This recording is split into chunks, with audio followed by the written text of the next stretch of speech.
नमस्कार। Economics Awadh classes YouTube channel पे आपका स्वागत है। आज की क्लास में हम लोग यूजीसी नेट दिसंबर 2013 का पेपर सॉल्व करेंगे और देखेंगे इस पेपर में यूजीसी नेट के एग्ज़ाम में क्या क्या प्रश्न पूछे गए थे।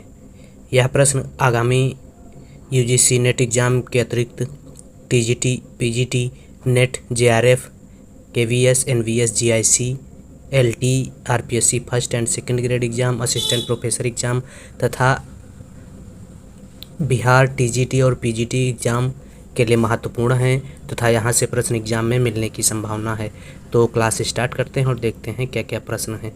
1 नंबर प्रश्न है, एक फर्म द्वारा श्रम को भाड़े में रखने की लागत क्या कहलाती है?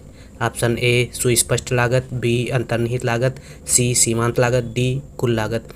तो एक फर्म द्वारा श्रम को भाड़े पर रखने की लागत जो है उसे सुस्पष्ट लागत कहते हैं। सुस्पष्ट लागत, सुस्पष्ट लागत या कह सकते हैं व्यक्त लागत। क्या होती है सुस्पष्ट लागत या व्यक्त लागत? जब एक उत्पादक दिए हुए वस्तु को उत्पन्न करने के लिए जो साधन बाजार से खरीद कर खर्च करता है उसी को व्यक्त लागत कहते हैं। इस लागत को उत्पादक रजिस्टर में नोट करता है। इन लागतों में शामिल होता है कच्चे माल, जो कच्चा माल होता है उसको शामिल किया जाता है, बिजली के भुगतान पर जो खर्च होता है उसको शामिल किया जाता है, मजदूरी, इमारत का किराया, ब्याज, परिवहन व विज्ञापन पर होने वाले व्यय को स्पष्ट लागत के अंतर्गत रखा जाता है। इसके अलावा एक लागत होती है अव्यक्त या उसको कहते हैं अस्पष्ट लागत। तो स्पष्ट लागत वह लागत हो गई जिसको उत्पादक डायरी में नोट करवाता है, रजिस्टर में नोट करवाता है, और या जिसको बाहर से खरीद कर खर्च किया जाता है उसको स्पष्ट लागत कहा जाता है। अस्पष्ट लागत या अव्यक्त लागत जो है एक उत्पादक दिए हुए उत्पादन को प्राप्त करने के लिए जब घरेलू साधन को व्यक्त करता है तो उसे अस्पष्ट लागत कहते हैं। अस्पष्ट लागत का लेखांकन रजिस्टर में नहीं होता है। इसके अंतर्गत घरेलू साधन पर किया गया व्यय, स्वयं की सेवाओं को रखा जाता है। स्पष्ट अस्पष्ट लागत के अतिरिक्त मौद्रिक लागत होती है जिसमें व्यक्त लागत, अव्यक्त लागत तथा सामान्य लाभ को शामिल किया जाता है। इसके अलावा वास्तविक लागत, अवसर लागत, निजी लागत, कुल स्थिर लागत, कुल परिवर्तनशील लागत और कुल लागत भी आर्थिक दृष्टि से अर्थशास्त्र में बहुत उपयोगी लागतें हैं। अब अगला प्रश्न देखते हैं। 2 नंबर प्रश्न क्या है? उत्पादन तथा उपभोग में पेरेटो इष्टतम का बिंदु पथ किसके द्वारा दर्शाया जाता है? समाज कल्याण द्वारा, उपयोगिता संभाव्यता वक्र द्वारा, रूपांतरण वक्र द्वारा, महाउपयोगिता संभाव्यता वक्र द्वारा। तो उत्पादन तथा उपभोग में पेरेटो इष्टतम जो है उपयोगिता संभाव्यता वक्र द्वारा दर्शाया जाता है। बी ऑप्शन में दिया गया है उपयोगिता संभाव्यता वक्र। अगला प्रश्न है, सूची फर्स्ट में दी गई मदों को सूची सेकंड में दी गई मदों के साथ सुमेलित करना है। सूची फर्स्ट में वस्तुएं दी गई हैं और सूची सेकंड में वस्तुओं के प्रकार दिए गए हैं। तो चाय और काफ़ी, तो चाय और काफ़ी किस प्रकार की वस्तु हैं?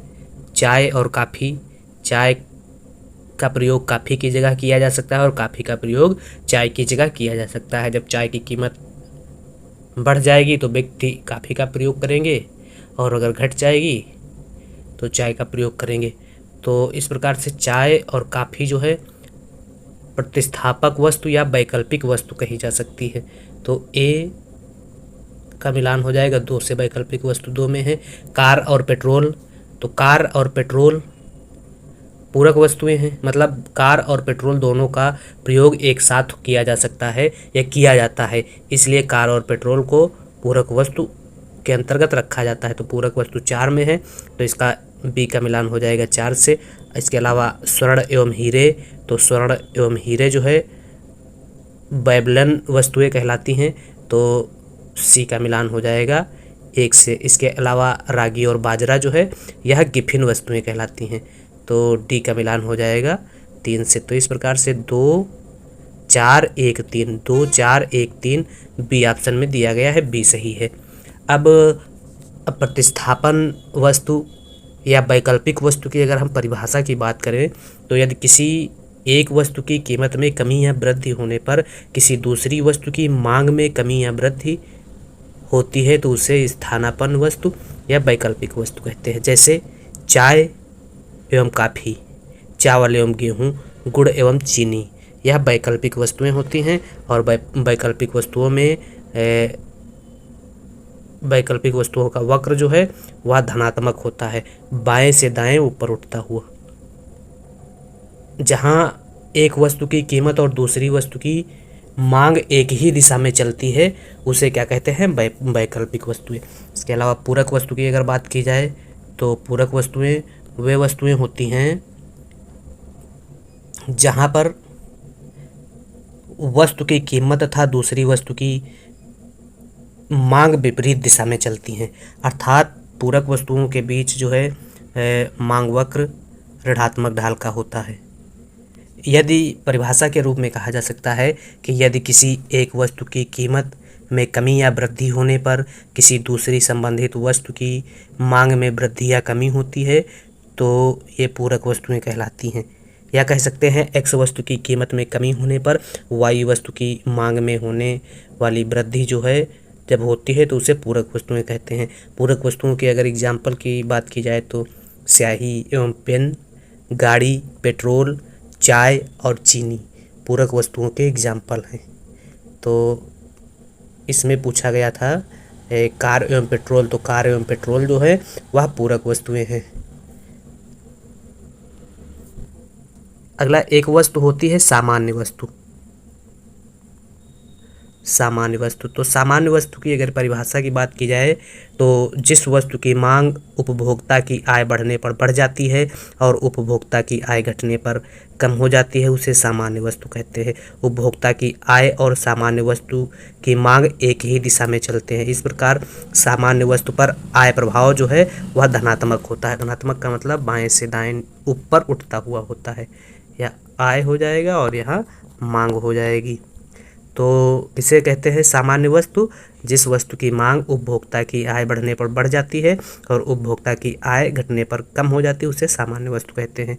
इसके अतिरिक्त एक वस्तु के प्रकार में है घटिया वस्तु। घटिया वस्तु किसे कहा जाता है? तो जिस वस्तु की मांग उपभोक्ता की आय बढ़ने पर घट जाती है और उपभोक्ता की आय घटने पर बढ़ जाती है उसे घटिया वस्तु या निम्न कोटि का वस्तु कहते हैं। उपभोक्ता की आय और घटिया वस्तु की मांग में विपरीत संबंध पाया जाता है। अगर एग्जाम्पल की बात की जाए तो रागी एवं बाजरा, मोटा अनाज, मोटे कपड़े आदि घटिया वस्तु के एग्जाम्पल है। किसे कहते हैं? कि जिस वस्तु की मांग उपभोक्ता की आय बढ़ने पर घट जाती है और उपभोक्ता की आय घटने पर बढ़ जाती है उसे घटिया वस्तु कहते हैं। तो यह वस्तुओं के संबंध में कुछ महत्वपूर्ण जानकारी थी। अगला प्रश्न है 4 नंबर प्रश्न है पूर्ण प्रतियोगिता के अंतर्गत अल्पकाल में बाजार मांग एवं बाजार आपूर्ति प्रदत्त होने पर उद्योग में उस कीमत पर संतुलन होता है जो बाजार में मांग एवं पूर्ति को बराबर करती हैं। आर कारण में क्या दिया गया है? दीर्घकाल में उद्योग में सभी फर्में लाभ कमाती हैं। पूर्ण प्रतियोगिता में दीर्घकाल में सभी फर्में सामान्य लाभ कमाती हैं, लाभ तो नहीं कमाती हैं। तो इसमें जो है ए सही है और आर जो है गलत है। ए सही है, आर गलत है। क्यों? क्योंकि दीर्घकाल में सभी फर्में लाभ नहीं कमाती हैं। दीर्घकाल में सभी फर्में जो हैं वह सामान्य लाभ कमाती हैं क्योंकि परफेक्ट कंपटीशन में क्या होता है? फर्मों का बहिर्गमन एवं प्रवेश स्वतंत्र होता है।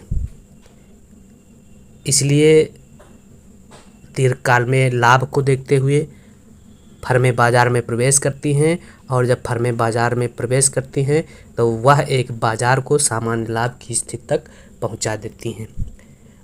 अगर पूर्ण प्रतियोगिता की बात की जाए, किसे कहा जाता है पूर्ण प्रतियोगिता, क्या प्रमुख विशेषताएं हैं?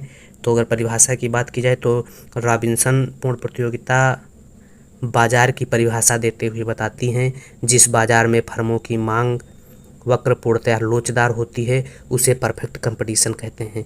इसी प्रकार से किफिन परफेक्ट कंपटीशन बाजार की परिभाषा देते हुए कहते हैं कि जिस बाजार में मांग की आड़ी लोच अनंत होती है उसे परफेक्ट कंपटीशन कहते हैं। विशेषताओं में क्रेता और विक्रेता की संख्या अधिक होती है। क्रेता विक्रेता कीमत में किसी प्रकार की वृद्धि नहीं कर सकता है। बाजार में कीमत का निर्धारण बाजार तंत्र द्वारा होता है, अर्थात मांग एवं पूर्ति द्वारा होता है। परफेक्ट कंपटीशन में फर्म कीमत ग्रहणकर्ता होती है तथा मांग वक्र पूर्णतया लोचदार होता है। यह पूर्णतया लोचदार मांग वक्र है। इसके अलावा मांग वक्र के पूर्णतया लोचदार होने के अगर कारणों की बात की जाए तो क्रेता एवं विक्रेता की अधिक संख्या होने के कारण मांग वक्र पूर्णतया लोचदार होता है तथा क्रेता विक्रेता का कीमत ग्रहण करना भी एक प्रमुख कारण है मांग वक्र पूर्णतया लोचदार होने का। इसके अलावा वस्तुएं पूर्णतया स्थानापन्न या सजातीय स्वरूप की होती हैं। आड़ी लोच अनंत होती है और मांग की लोच भी अनंत होती है। परफेक्ट कंपटीशन में MRS XY 1 के बराबर होती है तथा परफेक्ट कंपटीशन पूर्ण प्रतियोगिता बाजार में क्रेता विक्रेता को सभी आर्थिक सूचनाएं प्राप्त होती हैं और सरकारी हस्तक्षेप का बाजार में अभाव होता है। परिवहन लागत का भी अभाव होता है। साधन पूर्णतया गतिशील होते हैं। साधनों को उनके पारिश्रमिक का भुगतान अगर उनकी सीमांत उत्पादकता के बराबर नहीं दिया जाता तो वे फर्म को छोड़कर दूसरी फर्म में कार्य करने लगते हैं। अतः परफेक्ट कंपटीशन में साधनों का शोषण नहीं होता है। परफेक्ट कंपटीशन में प्रवेश एवं बहिर्गमन स्वतंत्र होता है। दीर्घकाल में फर्मों के प्रवेश एवं बहिर्गमन की स्वतंत्रता फर्मों को सामान्य लाभ तक पहुंचा देती हैं। अल्पकाल में प्रवेश एवं बहिर्गमन स्वतंत्र होता है और प्रतिबंधित होता है। इसलिए अल्पकाल में एक फर्म मतलब परफेक्ट कंपटीशन में एक फर्म को असामान्य लाभ, हानि एवं सामान्य लाभ की स्थिति प्राप्त होती है, जबकि दीर्घकाल में पूर्ण प्रतियोगिता में एक फर्म को सामान्य लाभ की स्थिति प्राप्त होती है। दीर्घकाल में फर्म उत्पादन विस्तार हेतु नए प्लांट का चयन कर सकता है तथा फर्मों के प्रवेश एवं बहिर्गमन की स्वतंत्रता दीर्घकाल में नहीं होती है। तो यह कुछ बातें जो परफेक्ट कंपटीशन की थी, जहाँ से एग्ज़ाम में क्वेश्चन बनने की संभावना रहती है, उन सब बातों का हम लोगों ने जिक्र किया। अगला प्रश्न है, तो इसका 4 नंबर प्रश्न का जो सही आंसर है वह है सी। अगला 5 नंबर, निम्नलिखित को विकास के आधार पर कालानुक्रमित क्रम में रखें। तो विकास के आधार पर कालानुक्रमित क्रम में अगर रखने की बात है तो क्या दिया गया है? मांग का नियम, अभिव्यक्त अधिमान विश्लेषण, उदासीनता वक्र विश्लेषण, ह्रासमान सीमांत उपयोगिता नियम। तो अभिव्यक्त अधिमान विश्लेषण का मतलब हुआ प्रकटित अधिमान सिद्धांत। तो प्रकटित अधिमान सिद्धांत सबसे अंत में दिया गया है मांग के सिद्धांतों में। सबसे अंत में मतलब सेकंड जो है लास्ट में होगा, तो ए नहीं होगा, बी नहीं होगा, सेकंड लास्ट में होगा। इसके अलावा मांग का नियम सबसे पहले मार्शल द्वारा दिया गया था, तो मांग का नियम फर्स्ट में हो जाएगा। अब बी और डी ऑप्शन में से कोई सही होगा। अब उदासीनता वक्र विश्लेषण, ह्रासमान सीमांत उपयोगिता नियम। तो मांग के नियम के बाद ह्रासमान सीमांत उपयोगिता नियम दिया गया था, मतलब 4। ह्रासमान सीमांत उपयोगिता नियम का मतलब 4, और उसके बाद उदासीनता वक्र विश्लेषण दिया गया। तो फर्स्ट, फोर्थ, थर्ड और सेकंड, यह सही हो जाएगा। तो यह बी ऑप्शन में दिया गया है, इसलिए बी सही है। अगला प्रश्न है, यदि एक एकाधिकारी अल्पकाल में हानि उठाता है तो वह दीर्घकाल में क्या करेगा? व्यवसाय खो बैठेगा, व्यवसाय में ही बना रहेगा, संतुलन स्तर रखेगा, उपयुक्त में से कोई भी संभव है। तो जब एक एकाधिकारी अल्पकाल में हानि उठाता है तो वह दीर्घकाल में जो है इनमें से कोई भी स्थिति संभव है। व्यवसाय खो भी सकता है, व्यवसाय में बना भी रह सकता है और संतुलन का स्तर भी प्राप्त कर सकता है। उपयुक्त में से कोई भी स्थिति संभव है कोर्ट के अनुसार, तो डी सही हो जाएगा। उपयुक्त भी कोई भी स्थिति संभव का मतलब डी ऑप्शन सही है, डी। अगला प्रश्न है 7 नंबर, पैरेटो इष्टतम की स्थिति किसके अंतर्गत सही रहती है? पूर्ण प्रतियोगिता, एकाधिकारी प्रतियोगिता, अल्पाधिकार एकाधिकार। तो पैरेटो इष्टतम की स्थिति जो है वह पूर्ण प्रतियोगिता के अंतर्गत सही रहती है। और पूर्ण प्रतियोगिता ऑप्शन ए में दिया गया है। इसके पहले अभी हम लोगों ने पूर्ण प्रतियोगिता के संदर्भ में जितनी भी महत्वपूर्ण बातें हैं सब बातों को हम लोगों ने जाना। अगला प्रश्न है 8 नंबर। अभिकथन ए, व्यक्तिगत पूर्तिवक्र की तुलना में समग्र पूर्तिवक्र ज़्यादा लोचदार होता है। कारण आर क्या कह रहा है? श्रम बल से बाहर होने तथा श्रम बल में होने के बीच जाने की संभावना रहती है। निम्न में से सही उत्तर का चयन करें। क्या है? कोट ए सही है, परंतु आर ए की सही व्याख्या नहीं है। ए सही है,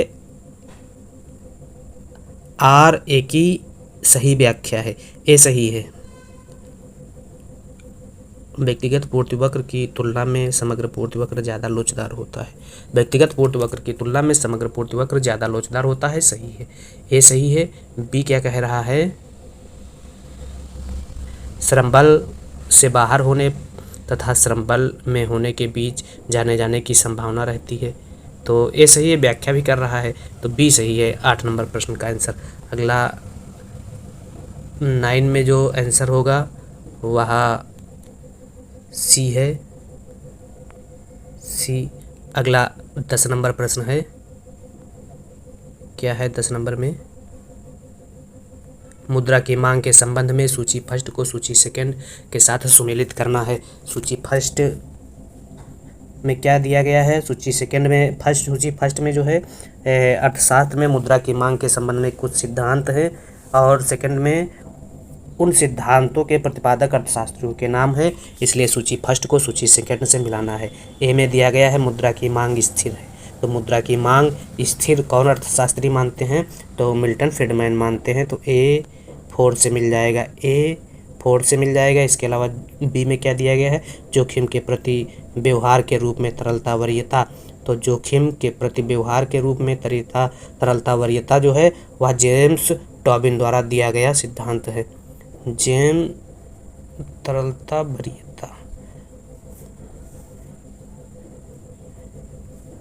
जेम्स टॉबिन द्वारा दिया गया सिद्धांत है। तो बी का मिलान हो जाएगा 3 से। अगला है माल सूची सैद्धांतिक उपागम बामन का सिद्धांत है। सी 2 से मिल जाएगा, और कोई पोर्टफोलियो विविधता नहीं 1 से मिल जाएगा। डी 1 से मिल जाएगा। इस प्रकार से 4 3 1 2 आंसर हो जाएगा। 4 3 1 2 ए ऑप्शन सही है। अगला प्रश्न है 11 नंबर। वास्तविक जीडीपी और उसके प्रवृत्ति मूल्य के बीच अंतराल तथा वास्तविक बेरोजगारी दर और उसके संतुलन मूल्य के बीच जो अंतर है उन दोनों के बीच ऋणात्मक संबंध क्या कहलाता है? तो उन दोनों के बीच जो है ऋणात्मक संबंध वास्तविक जीडीपी और मूल्य अंतराल तथा वास्तविक बेरोजगारी दर और उसके संतुलन के बीच जो संबंध होता है उसको ओकुल का नियम कहते हैं। ओकुल का नियम डी ऑप्शन में है, इसलिए डी सही है। अगला है 12 नंबर प्रश्न है। जब प्रायः सत्य होता है कि अर्थव्यवस्था मंदी से बाहर निकलने लगती है तो बेरोजगारी की दर बढ़ती है, क्योंकि ऑप्शन ए में क्या दिया गया है?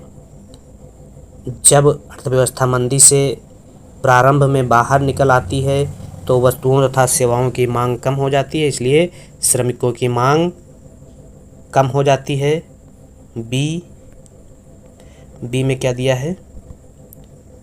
बी में दिया गया है जब अर्थव्यवस्था मंदी से बाहर निकलने लगती है तो श्रमिक जो काम करने के अपने अवसरों के बारे में निराश हो गए थे अब फिर से काम के लिए प्रयास करने लगते हैं। तो बी सही है। बाकी सी में क्या दिया गया है? अर्थव्यवस्था डेटा एकत्रित करने के तरीकों में त्रुटियों के कारण मंदी से बाहर निकलने लगती है, या नहीं गलत है। और डी जब अर्थव्यवस्था मंदी में शुरू में बाहर निकलती है तो फर्म तुरंत ही श्रमिकों की संख्या में वृद्धि नहीं करती है। फर्में ज़्यादा व्यक्तियों को भाड़े पर काम में लगाने के लिए तब तक प्रतीक्षा करती हैं जब तक अर्थव्यवस्था में सुदृढ़ होने का विश्वास नहीं हो जाता है। यह भी गलत है, डी भी गलत है।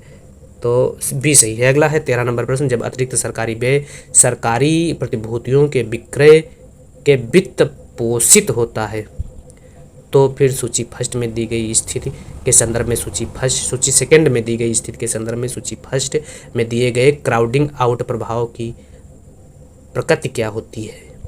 तो क्राउडिंग आउट और स्थिति के प्रभाव, तो जब पूर्ण क्राउडिंग आउट होता है तो ऐसी स्थिति में कीन्सवादी प्रवृत्ति की स्थिति होती है। आंशिक क्राउडिंग में क्लासिकल विस्मृति होती है और शून्य में मध्यवर्ती स्थिति होती है। तो 1 2 3 डी ऑप्शन में है, इसलिए डी सही है। अगला है 14 नंबर प्रश्न है, सूची फर्स्ट को सूची सेकंड से मिलाना है। सूची फर्स्ट में क्या है, इसमें दिया गया है विनिमय का समीकरण पूछ रहा है किसने दिया, तो विनिमय का समीकरण जो है यह दिया गया इरविन फिशर द्वारा। विनिमय का समीकरण इरविन फिशर किस नंबर पे है, ए का मिलान 2 से हो जाएगा, A2। नगद शेष उपागम, तो नगद शेष उपागम AC पिगू एवं मार्शल द्वारा दी गई अवधारणा है, तो B का मिलान हो जाएगा 4 से। C में क्या है, मुद्रा की मांग का प्रतिगामी प्रत्याशा मॉडल, तो मुद्रा की मांग का प्रतिगामी प्रत्याशा मॉडल जो है कीन्स द्वारा दिया गया 1। और D मुद्रा की मांग का वर्गमूल फार्मूला WJ बामल द्वारा दिया गया 3। तो 2 4 1 3 2 4 1 3 ए में दिया गया। 14 का सही आंसर ए है। अगला है 15 नंबर प्रश्न है, यह धारणा की आर्थिक समृद्धि का लाभ जनसंख्या के सभी वर्गों को पहुंचेगा क्या कहलाता है। Trickle down, trickle up, take up, backless प्रभाव। तो यह धारणा की आर्थिक समृद्धि का लाभ जनसंख्या के सभी वर्गों तक पहुंचेगा, ट्रिकल डाउन प्रभाव कहलाता है। बी सही है। 15 में सही आंसर बी है। अगला 16 नंबर प्रश्न है, किसने ग्रोथ मॉडल में उद्यमी का महत्व निर्णायक या धुराग्रहीय होता है। Keynes, Schumpeter, Harrod, Domar. तो किसके मॉडल में,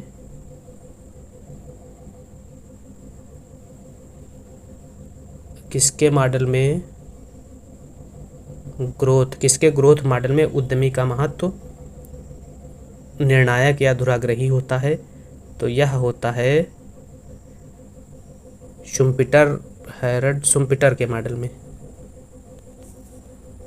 अगला 17 नंबर प्रश्न है, आर्थिक विकास का क्लासिकल मॉडल किस पर जोर देता है। हस्तक्षेप नीति, पूंजी संचय। तो ए और बी दोनों पर जोर देता है। अगला है, लेखक और पुस्तक के नाम दिए गए हैं, पूछ कह रहा है इनमें से सुमेलित नहीं है। तो साइमन कुजनेट्स, एशियन ड्रामा। तो एशियन ड्रामा साइमन कुजनेट्स की किताब नहीं है, यह किताब जो है गुरनार मिडल द्वारा लिखी गई। तो सुमेलित नहीं पूछ रहा, तो यही सुमेलित नहीं है। बाकी जॉन रॉबिन्सन, इकोनॉमिक ग्रोथ पुस्तक जॉन रॉबिन्सन द्वारा लिखी गई। कार्ल मार्क्स, दास कैपिटल ने लिखी है। कार्ल मार्क्स द्वारा लिखी गई पुस्तक जो है दास कैपिटल है, और लेविस द्वारा थ्योरी ऑफ इकोनॉमिक ग्रोथ पुस्तक लिखी गई। तो ए सुमेलित नहीं है, इसलिए ए सही नहीं है, इसलिए ए गलत है। अगला है 16 नंबर प्रश्न, आर्थिक समृद्धि में क्या परिवर्तित होता है। अर्थव्यवस्था की संरचना, लोगों की मानसिकता, राष्ट्रीय आय। तो आर्थिक वृद्धि में राष्ट्रीय आय परिवर्तित होती है, और आर्थिक वृद्धि में आर्थिक तत्वों, राष्ट्रीय सी में दिया गया आर्थिक तत्व जैसे GDP, GNP, PCI में परिवर्तन जब देखने को मिलता है तो कहा जाता है कि आर्थिक समृद्धि हो रही है। आर्थिक समृद्धि एक संकीर्ण अवधारणा है तथा विकसित देशों से संबंध रखती है, और आर्थिक समृद्धि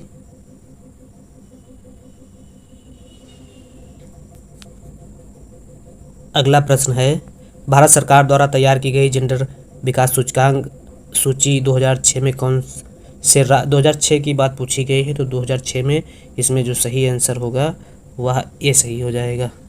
अगला है, अभिकथन ए, लाभ अधिकतम करने वाले उत्पादक को सार्वजनिक वस्तुओं की आपूर्ति करने की कोई प्रेरणा नहीं होती है, और कारण आर, यदि वह उनका उत्पादन करता है तो वह लोगों को उनका उपभोग करने से रोक नहीं पाता, और इसलिए वह कीमत वसूल नहीं कर सकता।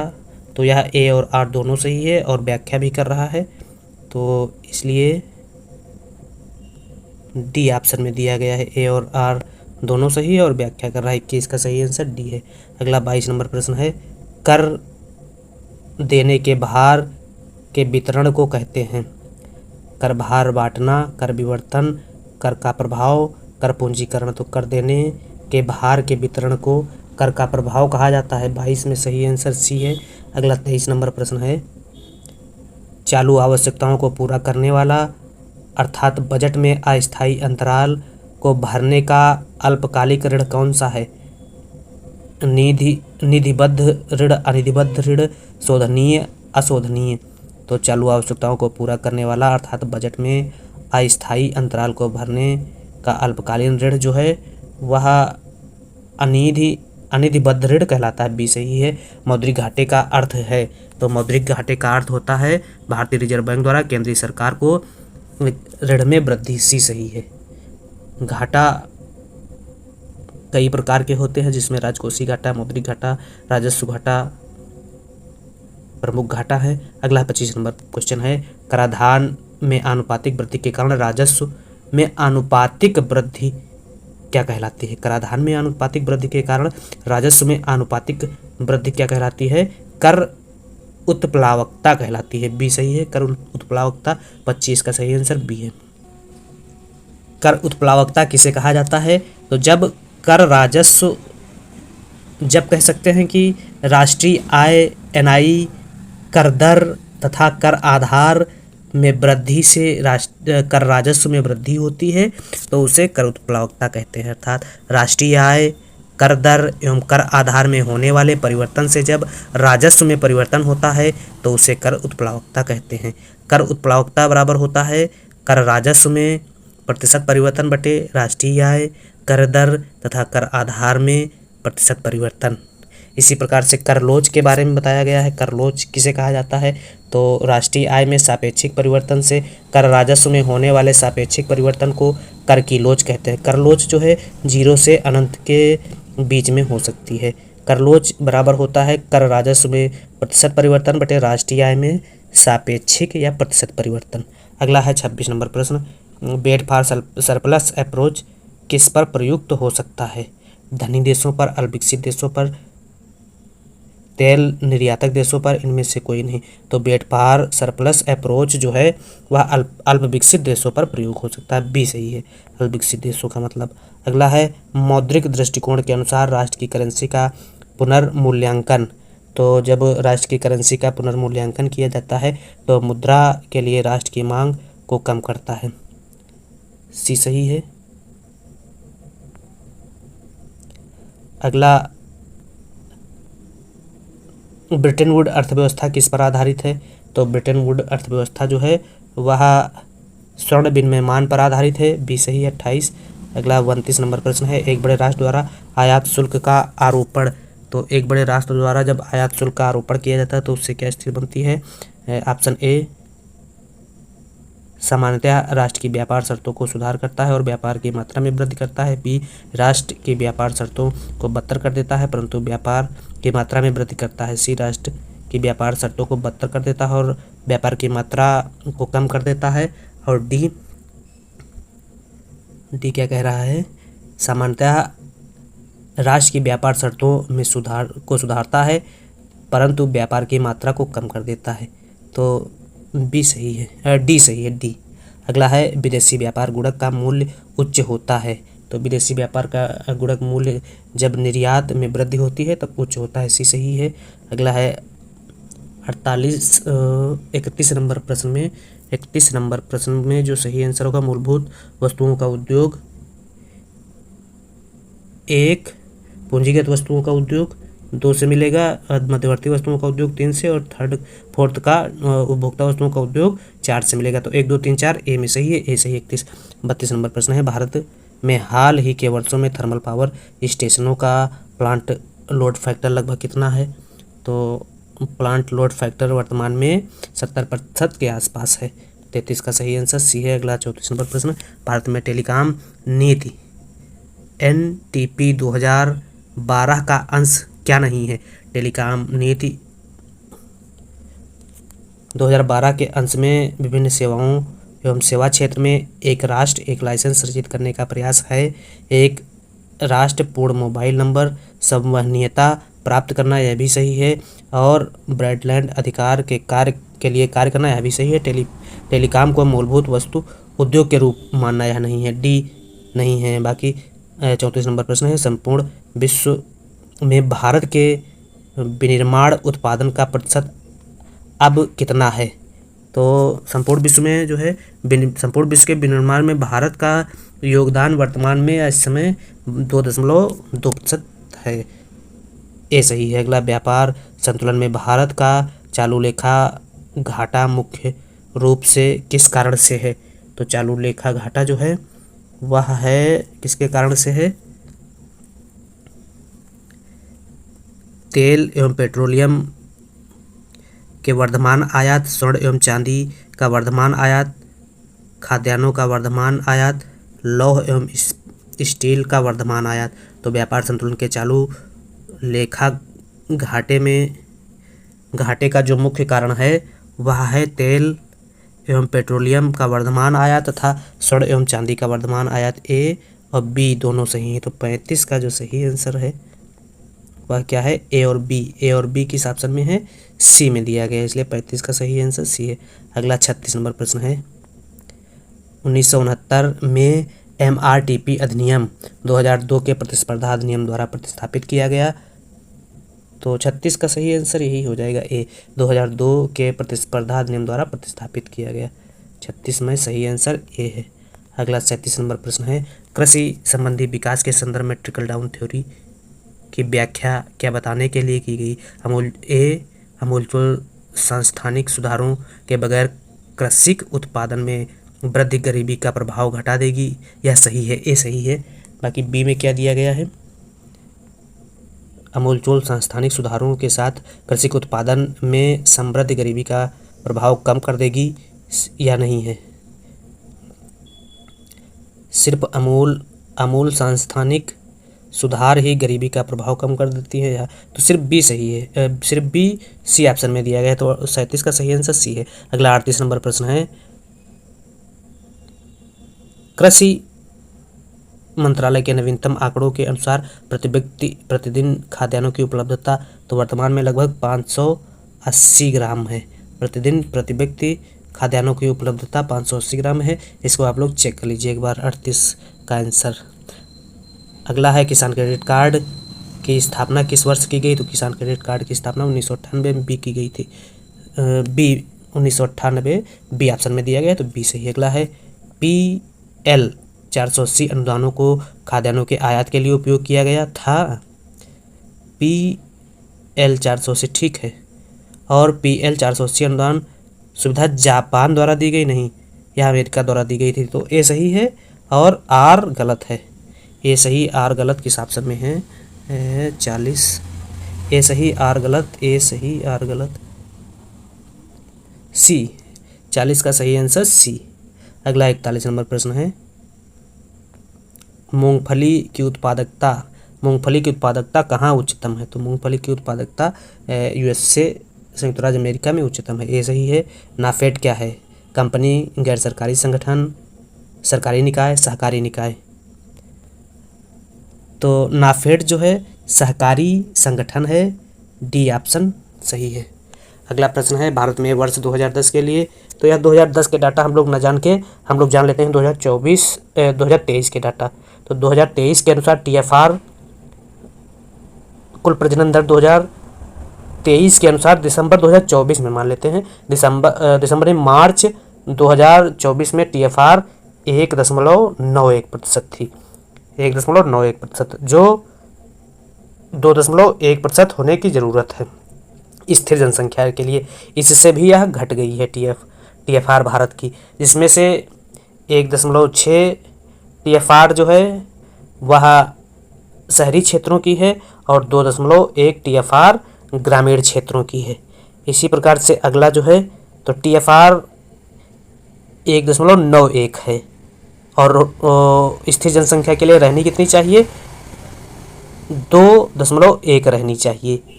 अशोधित मृत्यु दर CDR अशोधित मृत्यु दर, तो अशोधित मृत्यु दर 18.2 प्रति 1000 है।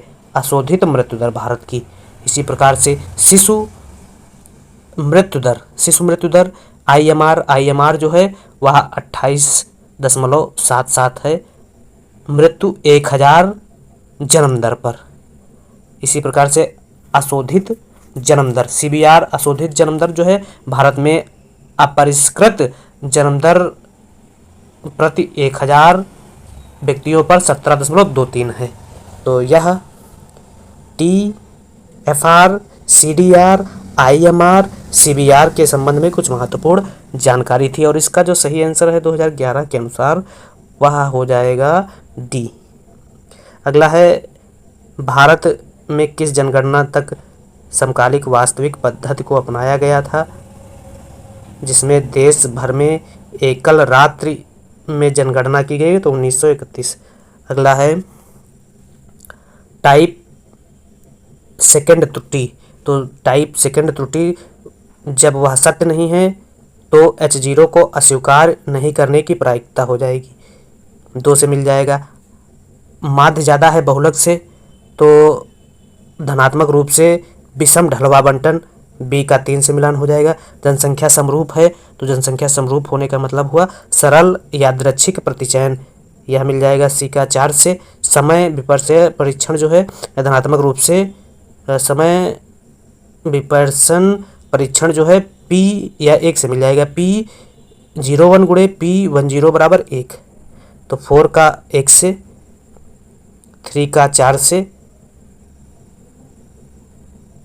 B का C से, B का C से मतलब B का 3 से और A का 2 से, तो A सही है। अगला है 46 नंबर प्रश्न, अभिकथन सामान्य बंटन के लिए माध्य बराबर माध्यिका है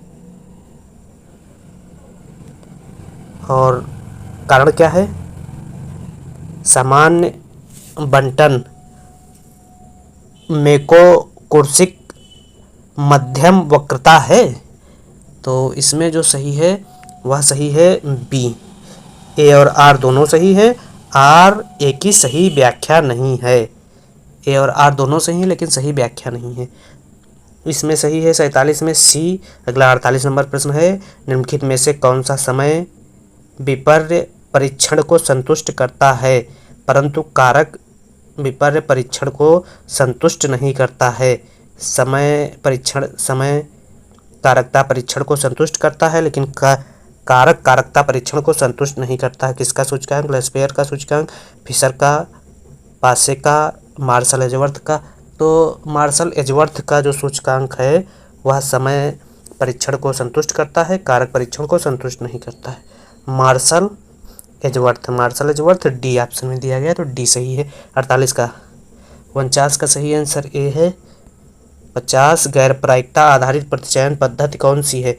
यादृच्छिक व्यवस्थित प्रतिचयन, स्तरीय यादृच्छिक प्रतिचयन, कोटा प्रतिचयन, सरल यादृच्छिक प्रतिचयन। तो गैर प्रायिकता आधारित प्रतिचयन पद्धति जो है वह कोटा प्रतिचयन है, कोटा प्रतिचयन सी ऑप्शन में दिया गया है। तो इस प्रकार से गैर प्रायिकता आधारित प्रतिचयन पद्धति जो है वह है कोटा नियतांश प्रतिचयन। तो इस प्रकार से आज की इस क्लास में हम लोगों ने UGC नेट दिसंबर 2013 का पेपर सॉल्व किया, जो आगामी सभी टीचिंग परीक्षाओं के लिए महत्वपूर्ण है।